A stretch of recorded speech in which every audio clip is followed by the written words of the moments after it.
Today's video is going to be about electronic fetal monitors, the internal kind and the external.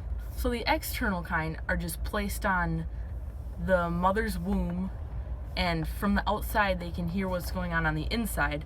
And then the internal ones are where they're actually inserted up through the birth canal, and they actually stick to the baby's head. And some babies are even born with a wound, with a lesion on their head from the internal fetal monitor.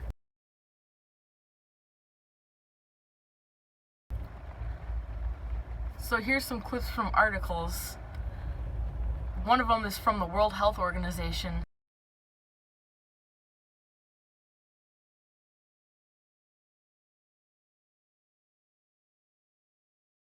That basically says, just the fact, forget all of the other interventions in childbirth, just the fact that you're using an electronic fetal monitor during labor, you are more likely to have a C-section.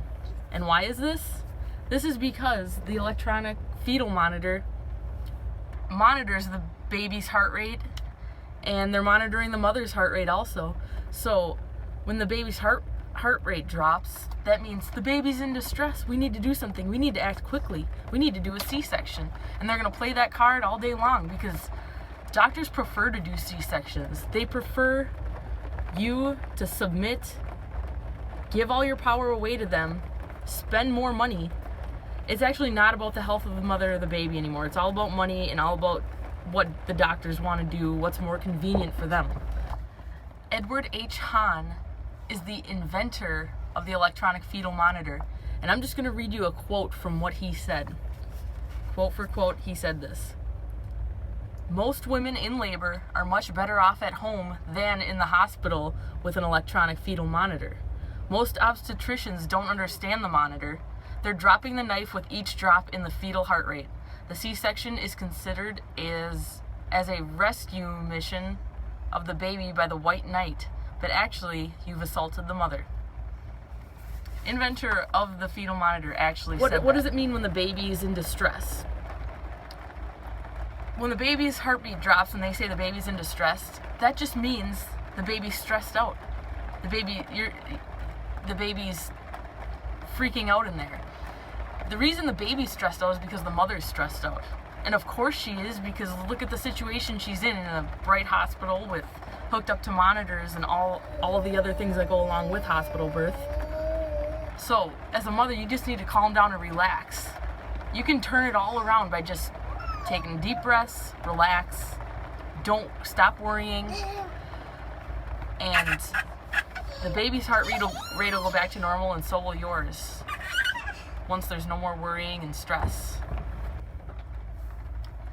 There's a better option also. Instead of using electronic fetal monitors, if you're going with a midwife or if you're having a home birth or an unassisted birth, you can actually hear the baby's heartbeat with a stethoscope. So that's a lot better option than being hooked up to a bunch of monitors and having doctors decide for you based on your baby's heart rate and your stress levels and everything. You can use a stethoscope. I actually didn't use anything, so you can also go that route too. Just trust your body and your baby. I never had any ultrasounds, never put a stethoscope up to my belly, never been hooked up to any kind of monitors. So, and here's Alma back here eating an avocado. So it is possible, the way nature intends. If you want to research more into natural pregnancy, unassisted birth, home birth, I'm going to give you 2 books that I feel if you read these, forget about any other books. But I mean, keep researching. I've read way many more books than this on natural childbirth, but these are the game changers. So, Unassisted Childbirth by Laura Shanley, if you can see that. And then The Continuum Concept. It's actually, there's a little talk about birth in it, but this one's more about the attachment parenting afterwards and everything that goes along with that to raise a whole different generation of people, a whole different kind of people, change the world. So thanks for watching.